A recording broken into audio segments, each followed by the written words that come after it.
How long have you lived in your neighborhood? Many of us stay in one place long enough to really get to know each other. But have you ever had a neighbor who never seemed to come out or socialize? What would you think if one day you found out their entire household had suddenly died with no apparent reason? Today, we will explore a case from Indonesia that baffled the nation in 2022 due to such mysterious circumstances. Today, we're discussing the Kalideres family's case.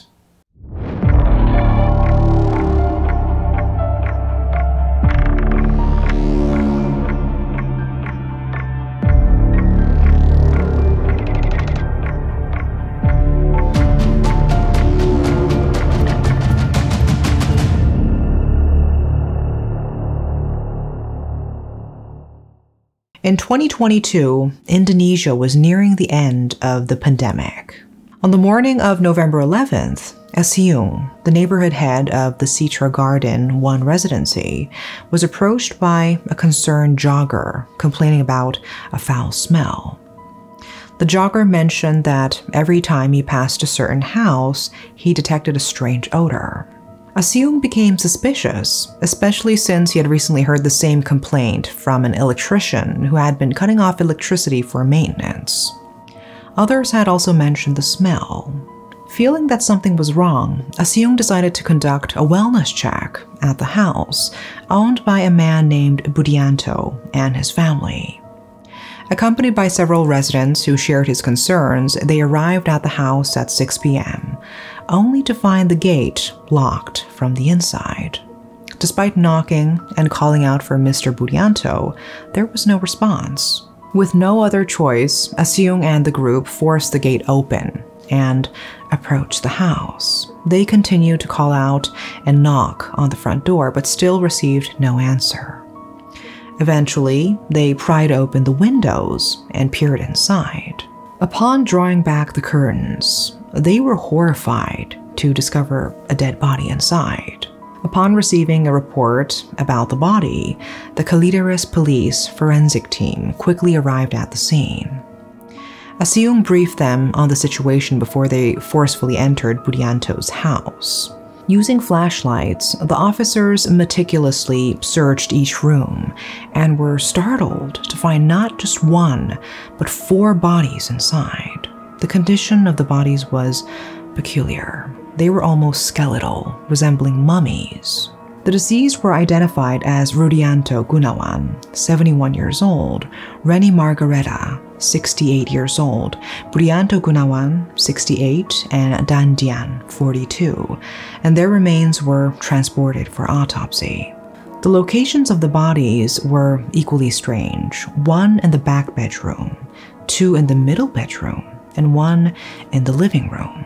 As the police continued their investigation inside the house, they found no signs of a struggle or attack. Everything appeared orderly, with no signs of disturbance. This led them to broaden their inquiry outside the immediate crime scene, probing into the family's background and social interactions. It became apparent that the family was reclusive. Even a next-door neighbor, who had lived beside them since 2002, admitted to never having known or interacted with the family. According to the neighbor, the family members were always indoors, avoided social gatherings, and rarely interacted with others. Further investigation revealed that this seclusion was a long-standing pattern, even in their previous residence at Gunung Sahari. Mr. Muji, the head of the neighborhood there, described the family as strangely introverted, showing indifference even towards their own relatives. He recalled an incident when the family patriarch had fallen and gotten injured, yet his children didn't take him to the hospital. During the course of their investigation, the police uncovered limited communication between the family members, primarily through texts filled with mostly negative words. The exact content of these messages and the recipients were not disclosed. The phone was eventually handed over to forensic psychology for deeper analysis. The most significant finding from the phone was that Budianto, who was Rudianto's brother-in-law, had unsuccessfully attempted to sell the house. This piece of information added another layer to the mysterious circumstances surrounding their deaths. On May 13, 2022, it was a typical day in the Kalideres district for most, but not for 3 tax cooperation employees. One employee shared that Budianto intended to pawn the house certificate on behalf of the owner, Margareta. She had tried unsuccessfully to sell the house through a broker for 1.2 billion rupias and told the broker to hold on to the certificate since no one was buying. When 2 tax employees and the broker arrived, they noticed a rotting smell. Budianto dismissed it, claiming it was from an unclean sewer, and convinced them to enter the house. They needed to meet the homeowner, as the certificate was in Margareta's name.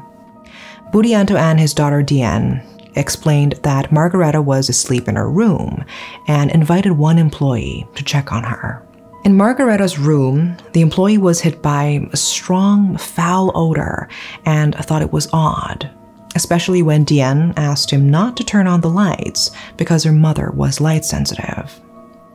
Respecting their request, he tried to wake Margareta without success. Feeling something was off due to her unusual skin condition, the employee secretly used his cell phone flashlight and was horrified to discover that Margareta had passed away. He panicked and alerted Dian, who shockingly insisted her mother was still alive, claiming she still cared for her daily. Seeing Margareta's hair fall out when combed confirmed the grim reality for the employee. In a rush, he urged the others to leave immediately and abandon the pawning process. Budianto, realizing they knew the truth, pleaded with them not to tell anyone, including local authorities. Fearing for their safety, the employees decided to keep the incident to themselves. It's strange, right? The investigation of the mysterious Kalideres case attracted significant attention due to its unusual circumstances. It progressed rapidly, starting on November 10, when the bodies were found, and concluding by December 9th. The Polda Metro Jaya police held a press conference to announce the final results of their investigation. They clarified that Rudianto's death was due to a gastrointestinal disease. Margareta succumbed to a breast disorder, Budianto died from an acute heart attack, and Dian suffered from a respiratory disorder compounded by chronic respiratory issues. This conclusion was starkly different from their earlier statements that suggested all had died from starvation. Despite the official findings, public speculation continued to swirl, prompting further analysis. The police conducted an additional autopsy to address these speculations and confirm there were no errors in their initial findings. This led to public doubt about the motives behind the police's quick closure of the case, wondering if there was an attempt to hastily conclude the investigation. One intriguing theory that emerged, and still persists, comes from Adrianus, a criminologist at the University of Indonesia. He expressed skepticism about the starvation narrative, suggesting instead that the family might have intentionally starved themselves. This theory ties into the practices of Jainism, an Indian religion that advocates nonviolence and avoids harm to any living being to prevent karmic debt. Followers believe harming others could result in reincarnation into lower forms of life. Some adherents practice salekana, a form of spiritual fasting that involves voluntary starvation to reduce karmic debt and achieve a higher state of existence in the next life. This raises questions about whether such beliefs influence the family's tragic end. Adrianus proposed that the family might have engaged in the salekana fast, hoping to be liberated from their suffering, although the exact nature of their suffering remains unclear. He suggested that the family could have been influenced by a cult or misguided beliefs, leading them to such extreme actions. This theory gained traction after it was revealed that books related to mantras and possibly cults were found at the scene, drawing significant public attention. However, the police quickly dismissed this theory, concerned about the potential damage to the reputation of the deceased. Sociologist Jamhari labeled the speculation as absurd, clarifying with the police that the books found were ordinary and commonly available in bookstores, not linked to any specific religious or mystical practices. A more scientific explanation emerged when the West Jakarta Metro Police held a press conference. Chief Commissioner Pasma Royce reported that autopsies showed no signs of violence on the bodies, but there was a noticeable absence of food in their stomachs. This led pathologists to believe that the victims had not eaten or drunk for a prolonged period, causing their bodies to appear mummified and dry, similar to cases of monks who undergo deliberate fasting until mummification. The starvation theory raises many questions, especially considering the family's circumstances. The family was not impoverished. They lived in a decent residence and owned a car and other valuable belongings, suggesting that they had the means to avoid starvation. If they were in dire need of food, they could have sold some possessions or sought help from relatives or neighbors, who would likely have provided assistance. The mysterious deaths of the Kalideres family indeed open up a range of psychological and sociological theories to consider.